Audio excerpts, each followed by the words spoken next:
measure the performance? Throughout.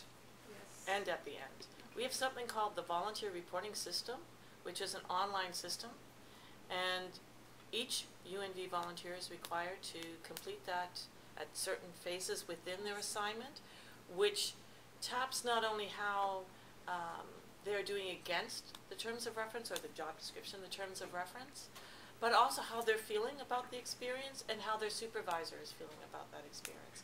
You would, as a UNV volunteer, be supervised by the agency in which you're deployed, but this is a way to give us feedback on how you are doing, how you feel about what you're doing, and how the supervisor feels about what you're doing. And you do get a certificate at the end of your assignment, signed by the executive coordinator of UNV.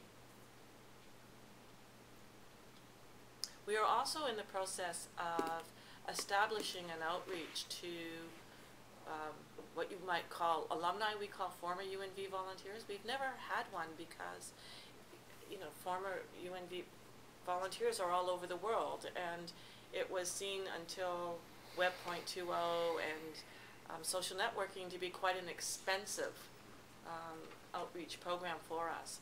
But now we are building that in place, and we have some funding from the German government to help us with that. So what we're also trying to do, one of the many things that we're looking for former UNV volunteers to do, is to mentor a newly recruited UNV volunteer. So if you're a former UNV volunteer in Afghanistan, maybe you're an Afghan national, and a new volunteer is coming into place, that it's someone that you can talk with. You might be a former UNV volunteer and be in Afghanistan, not be an Afghan national, because you're working with a UN agency now. And so again, we would match you up and have someone that you can talk to that can help you. Again, when you return home, how do I get a job? You know, what do I do, etc. If we can match you up with a former UNV volunteer who's gone through that experience, then it's that whole mentoring process. That's one aspect of the benefits to us of setting up that network.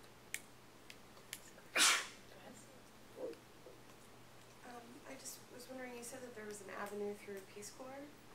Yes. How does that work? Do you request on your application that you be? Is it like a secondment? It's really like co-branding, if I can put it in a marketing way, that you would be both a Peace Corps and a UNV volunteer. I think one of the reasons for that is an effort to coordinate within a country. We have a similar process also in Australia with Australia Volunteers of Australia. And I think it's a coordination mechanism. And it also is very important to government funders that the government knows that they can channel funds in one way, but there are different opportunities available for people.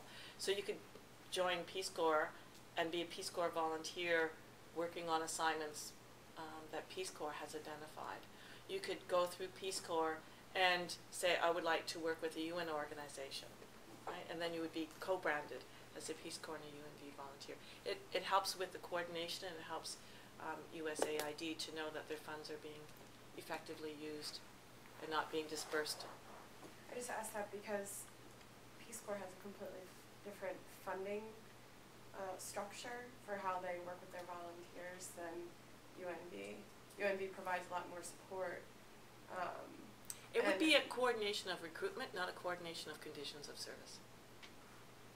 So you would then be a UNV volunteer. Oh, okay. In that sense. Yeah. Okay. Tony, did you have a question? Yes, you mentioned you know, the technical skills that you need for each position. Are there other skills, other qualifications, cultural, linguistic skills, and how are those assessed in a candidate, and what training might be available to complement those skills where the technical skill exists but the cultural doesn't? Cultural is a little bit easier, I think, than maybe the language. So the job description will have certain requirements, and let's go to something like language. So it would be hoped that within our roster we can find someone who has the technical skills and the language skills, because again, then you hit the ground running. Yeah. And it's less expensive to the UN organization because you come with those linguistic skills. there could be, especially if you're an organization in the country you're going to be serving is doing language training for other UN staff, then you could get that language skill refreshed, updated, progressed during your assignment. If you didn't have it at all, it might be a possibility, but probably less likely. In the area of cultural sensitivity, again, we would look to see what the experience was of the candidate. That would allow us to, because maybe they've worked and traveled in certain regions. Yeah. If they haven't got international experience, then there might be other ways of asking certain questions during an interview, which will help us get at their ability to develop that cultural sensitivity. Yeah. And again, that's where the mentoring with the former UNV volunteer is going to help as well, so that they can help with that. But also the other staff in the UN organization that you're working with will help in those areas. So it's really the ability to be culturally sensitive that we need to be aware of. The ability to be able to speak other languages, the language of the country of assignment. I mean, there may be a really local language, not one of the 6 UN languages, that of course it's going to be really important that you have some ability to pick up. No UN staff is going to be expected to have that local language, and so there would definitely be language training in that duty station that a UNV volunteer would be welcome to participate in along with the UN staff. If someone doesn't have international or living experience overseas,